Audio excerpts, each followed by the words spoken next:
నీరజ గారు కంగ్రాట్స్ అండి, వాళ్ళ సాంగ్ కూడా రిలీజ్ అయింది, సూపర్. అండ్ మా డైరెక్టరే, మా టీమే మొత్తం ఇక్కడ. మళ్ళీ మీరు ఎలా మేనేజ్ చేయగలుగుతున్నారు? ఒక పక్కన మీరు డైరెక్షన్ చేస్తున్నారు, ఇంకొక పక్కన ఇంకో సినిమాకి స్టైలింగ్ చేస్తున్నారు. How is it possible? Only because it's was Gautam and Vijay Suma garu. Because I don't think anybody would have appreciated or ఈ అలౌ చేసేవాళ్ళు కూడా కాదు. నాకు he gave me the freedom to pursue both. ఇప్పుడు నా ప్లేస్లో ఎవరైనా ఉంటే probably they wouldn't have encouraged me. And I heartfully thank Gautam and Vijay for letting me, trusting me more than anything to think that nenu rendu cheyagaltanu. And more than anything, na costume team who nenu lekunna kuda they were, you know, in my place delivered. Nagu garu ma costume chief, Harsha, Surya, Arjun, ma AD Ravi. So I know everybody worked very very hard.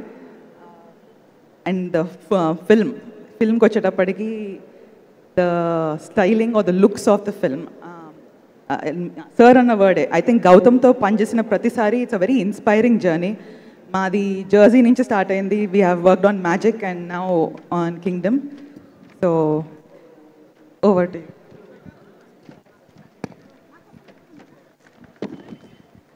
మాట్లాడండి. అయ్యో అమ్మ వెళ్ళిపోతే తప్పిపోయే పిల్లలాగా ఉన్నారు మీరు అసలు. Okay, so thank you so much Neeraja గారు. And అలాగే థ్యాంక్ యూ సో మచ్, ఎందుకంటే మనకి రెగ్యులర్గా కనిపించేటువంటి సినిమాల్లోని కాస్ట్యూమ్స్ లాగా కాకుండా డిఫరెంట్గా, అలాగే డిఫరెంట్ ప్రొడక్షన్ డిజైనింగ్తో రాబోతున్నటువంటి సినిమా. లుకింగ్ ఫార్వర్డ్ అండి. Thank you very much. Thank you.